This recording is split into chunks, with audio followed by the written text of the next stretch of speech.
आपने तो सुना ही होगा, एक चुप सौ सुख। ईश्वर ने हर इंसान को दो आंखें, दो कान, दो नासिका, हर इंद्रियां दो दो दी है, पर जीभ एक ही दी है। इसका क्या कारण रहा होगा, तो यह कहानी में इसका जवाब आपको मिल जाएगा। एक मछली मार कांटा डाले तालाब के किनारे बैठा हुआ था। काफ़ी समय हो गया, फिर भी उसके कांटे में कोई मछली नहीं फंसी और ना ही कोई हलचल हुई। वह सोचने लगा, कहीं ऐसा तो नहीं कि मैंने कांटा गलत जगह डाला हो, जहाँ कोई मछली ही ना हो।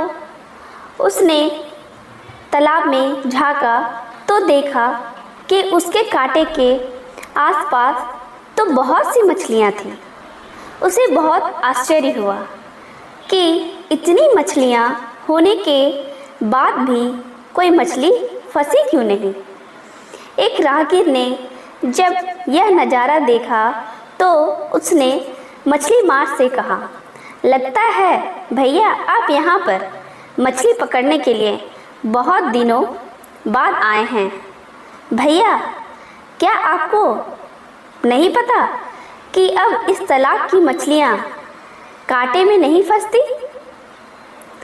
मछली मार ने बड़ी हैरानी के साथ पूछा, क्यों, ऐसा क्या है इस तालाब में? राहगीर ने जवाब दिया, कुछ दिन पहले ही इस तालाब के किनारे एक संत ठहरे थे। उन्होंने यहाँ मौन की महत्ता पर प्रवचन दिया।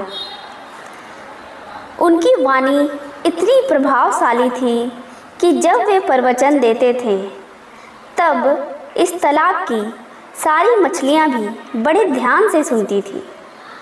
उस राहगीर ने आगे कहा, ये उनके प्रवचन का ही असर है कि उसके बाद जब भी कोई इन्हें फंसाने के लिए कांटा डालकर बैठता है तो ये मौन धारण कर लेती है। जब मछली मुंह खोलेगी ही नहीं तो कांटे में फंसेगी कैसे?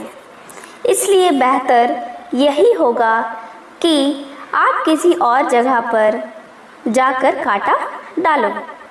ईश्वर ने हर इंसान को दो आंखें, दो कान, दो नासिका, हर इंद्रियां दो दो दी है, पर जीव एक ही दी है। इसका क्या कारण है? क्योंकि यह एक ही अनेकों भयंकर परिस्थितियाँ पैदा करने के लिए पर्याप्त है। संत ने कितनी सही बात कही कि जब खोलोगे ही नहीं तो फंसोगे कैसे। अगर इंद्रियां पर संयम करना चाहते हो तो इस जीभ पर नियंत्रण कर लो, बाकी सब इंद्रियां स्वयं नियंत्रित रहेगी। ये बात हमें भी अपने जीवन में उतार लेनी चाहिए। कई बार व्यक्ति के अनुचित या व्यर्थ बोल से बनते काम भी बिगड़ जाते हैं। जीवन भर के लिए रिश्तों में कड़वाहट पैदा हो जाती है, उसका समाज में यश गिर जाता है। वर्तमान में देखें तो बहुत सी समस्याएं का कारण ज़्यादा बोलना या अनुचित बोलना ही है। ईश्वर कहते हैं कि कम बोलो, धीरे बोलो और मीठा बोलो।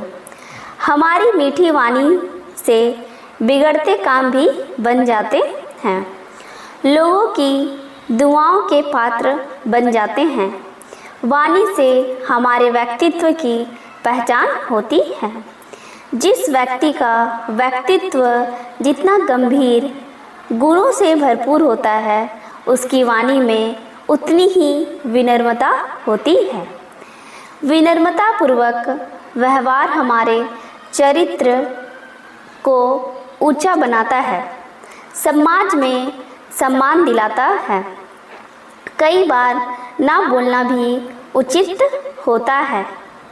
तो इस कहानी से हमें यही संदेश मिलता है कि जितना चुप रहा जाए वो हमारे लिए बहुत अच्छा होता है।